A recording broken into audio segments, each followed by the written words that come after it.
سلام طعني هبلي كورات فتوات تخطتلتي مدف سابوعين تايمس لمون كم تلمودة نزع للسحرنا يوم حصرتن وانون زلنا مزيناتات حزنا لكم مسئنا لنا نسانا مكتالكم نعدم فلما كانوا عندنا تاتم نباهم كنبل بورد مرسا إيثيوبيا ود بحوحات أب زيبلو 24 قنبت كل تشحن 18 أمت مرت باع قصاص رجز مرسا كم زكايد علا وغيرلو على 4 سنة كل تشحن 18 أمت مرت باع قصاص رجز كع وصيت اتمرسا علا وسجبرلو مخان تقيسلو وطري زنقسه وسانه اتي بوردين تاي يمثل بزرزر كنملكتو إنا فيدرال منغستي مدلاو تግራይ ንምትንታን ዘኽእል ትዕዛዝ ከም ዝሃበ ተገሊጹ ሰራዊት ትግራይ ዝገብሮ ዘሎ ምንቅስቃስ ሰራዊት ትግራይ ዘዓጥቆም ሓደሽቲ ኣጽዋራት ተጸኒዑ ምላሽ ክወሃቦ ንሓይልታቱ መልእኽቲ ትዕዛዝን ሂብሎ ዝርዝሩ ኣብ መድላውና ክትረኽብዎ ኢኹም ብሄራዊ ግንባር ዓፋር ኣብ ኤርትራ ክገብሮ ጸንሐ መድላው ዛዚሞ ናብ መጥቃዕቲ ምስግጋሩ ኣፍሊጡ ስርዓት ብልጽግናን مشاركتون نمطفاء عبس زقصلو اوانات متقعت بعل كم زجمر رغاغيصلو بزرزر كنملكتو اينا بركز زبولو اواناو مدلاو زكاتته علتو مدلاونا اسكع فصامه بمصنح كتكتاتلون عدم لايك كومنت شير سبسكرايب مغبار كيزنقو حبيركم ناصلحم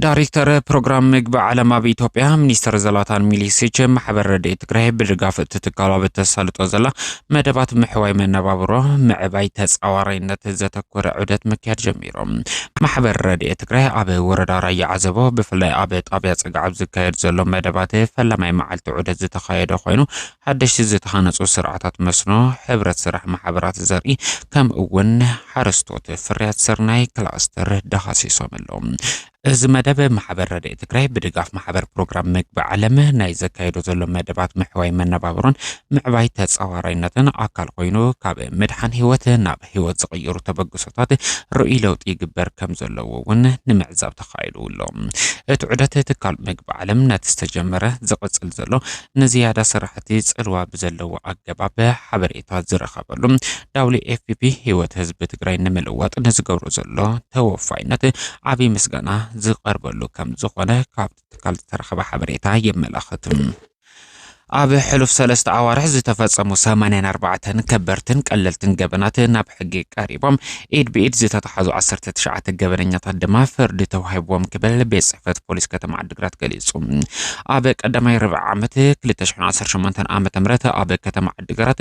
84 كبرتن قللتن جبنات كم زتفصمو بصحفه بوليس كتم عدغرات افليطلو عزازي بوليس كتم عدغرات وانا انسبكتر مبرحتو كحساي أب حلف سلست عوارح زتفصمو كبرتن قللتن جبنات كلهم ناب حقي كم زقربون ايد بيد زتفصمو دما فرد كم زتوهابم حبيرلهم ابتا ختمات زتبعلو هايمانوتاوي ባህላዊ መንግስታዊ በዓላት ሰላማዊ ኮይኖም ንኽሓልፉ ተሳትፎ ሕብረተሰብ ዝለዓለ መንባሩ ዝገለጹ ዋና ኢንስፔክተር በብርኩ ዘለው ዝተፈላልዩ ውዳበታት ማሕበረሰብ ፎረም ውዳበ ማሕበር አሽከርከርቲ ባጃጃትን ካልኦትን ኣብ ዝተሳለጡ መድረኻት ኣብ ገበን ዝተሳተፉ ጦርጦራት ተሽከርከርቲ ናይ ምቅላዕ ተግባር ከም ዝተፈጸመ ኣረድዮም ኣለው ሕብረተሰብ ኣብ ምኽባር ጸጥታ ክዓስል ብምኽኣሉ ዝተዋደደ ስራሕ ኣብ ኣካላት ጸጥታ ኢድ ብኢድ ዝተተሓዙ ክፍረዱ ንህዝቢ መርኣያ ክኾኑ ናይ ወዲና ኣዋጅ ማሕወር ጸጥታ ብትኹረት ክሰርሕሉ ብምግባር ገበንን ስጋት ገበንን ኣብታ ከተማ ክቐንስ ከም ዝገበሩ ድማ ዋና ኢንስፔክተር መብራህቱ ኣገንዚቦም ኣለው ኣብዚ ሕዚ እዋን ነጋዳይ ብምምሳል ሓደጋ ዝበጽሖም ብምምሳል ዝሓሸን ሕሳርን ንብረት ዝሓዙ ብምምሳል ንናይ ሓሶት መልእኽቲ ናብ ሞባይልካ ብምልኣኽ ዝግበር ምትላል ኣብታ ከተማ ይርአ ምህላው ብምሕባር ኢንስፔክተር ሕብረተሰብ ኣብ ከምዚ ዓይነት ምጭብርባራት ዓርሱ ክሕሉ መልእኽቶም ኣመሓላሊፎም ክብል ቢሮ ጉዳያት ኮሙኒኬሽን ከተማ ዓዲግራት ተጠቂሱሎም ቦርድ መረፃ ኢትዮጵያ ሸውዓይ ዙር ኣብ ዓመት ዝካየደ ሃገር ለኸ መረፃ ኣመልኪቱ ናይ ግዜ ሰሌዳ ዕላው ገይሩሎም በዚ መሰረት 24 ጉንበት 2018 ዓመተ ምህረት ብኣቆጻጽራ ግዝ ሸውዓይ ዙር ሃገራዊ መረፃ ኢትዮጵያ ክካየድ ምዃኑ ዕላው ገይሩሎም ኣብ ኩሉ ከባቢታት ኩነታት ኢትዮጵያ መረፃ ንምክያድ ዘኽእል እኹል ፀጥታ ኣሎ ክብል ዝወሰነ ቦርድ መረፃ ኢትዮጵያ ኣብ ትግራይ ሓዊሱ ኣብ መላእ ከባቢታት ኢትዮጵያ መረፃ ክካየድ ምዃኑ ዕላው ገይሩሎ ሰነ 4 2018 ዓመተ ምህረት ብኣቆፃፅራ ግእዝ ድማ ውፅኢት እቲ መረፃ ዕላው ከም ዝግበር ክጠቅስ ተራእዩሎ እስካዕ ሕዚ ውድብ ህዝባዊ ወያነ ሓርነት ትግራይ ሕጋዊ ኣፍልጦ ካብ ቦርድ መረፃ ኢትዮጵያ ዘይረኸበ እንትኸውን ውድብ ሕወሓት ካብዚ ብምብጋስ ውድብ ሕወሓት ናብ ሕጋዊ ኣፍልጦ እንተዘይተመሊሱ ኣብ ትግራይ ዝካየድ መረፃ ኣይክህልውን ዝብል ትርር ዝበለ ውሳነ ሒዙ ቀልቀል ምባሉ ዝፍለጥ እዩ ቀደም ክብል ኣብ 2012 ዝካየድ ዝነበረ ሃገራዊ ሻድሻይ ዙር ብሄራዊ መረፃ መንግስቲ ኢትዮጵያ ብሰንኪ ኮሮና ክናዋሕ ዝወሰነ እንትኸውን ውድብ ሕወሓት ድማ እቲ መረፃ ክናዋሕ ዘኽእል ምንም ዓይነት ዘፀግም ኩነታት የለን ብምባል ኣብ ትግራይ ብብሕታውነት መረፃ ከም ዘካየደ ዝዝከር እዩ እዚ ብምዃን ድማ ኣብ ትግራይ ኩናት ክውላዕ ከይዱ ዝብል ሰፊሕቲ ሓሳባት ክንፀባረቕ ዝፀንሐ እንትኸውን ሕዚ ድማ ቦርድ መረፃ ኢትዮጵያ ኣብ ትግራይ ካልኣይ ዙር ኩናት ክውልዕ ዘኽእልን ንስምምዕነት ፕሪቶርያ ብዝጠሓሰ መልክዑ ንውድብ ሕወሓት ካብ ሕጋዊ ኣፍልጦ ብዝኣለየ መልክዑ ኣብ ትግራይ መረፃ ክካየድ ዝኽእለሉ መዓልቲ ዕላው ገይሩ ኣብ ምንቅስቓስ ይርከብ ስርዓት ብልጽግና ኣብ ዝተፈላለዩ ህሉ ኩነታት ትግራይ ከም ብሓድሽ ጽንዓት ክግበር ውሳነ ከም ዘሕለፈ ተገሊጹ እቶም ጽንዓት ክግበረሎም ዝተፈለየ ጉዳይ ድማ ከም ዝስዕብ ናባኹም ክነብል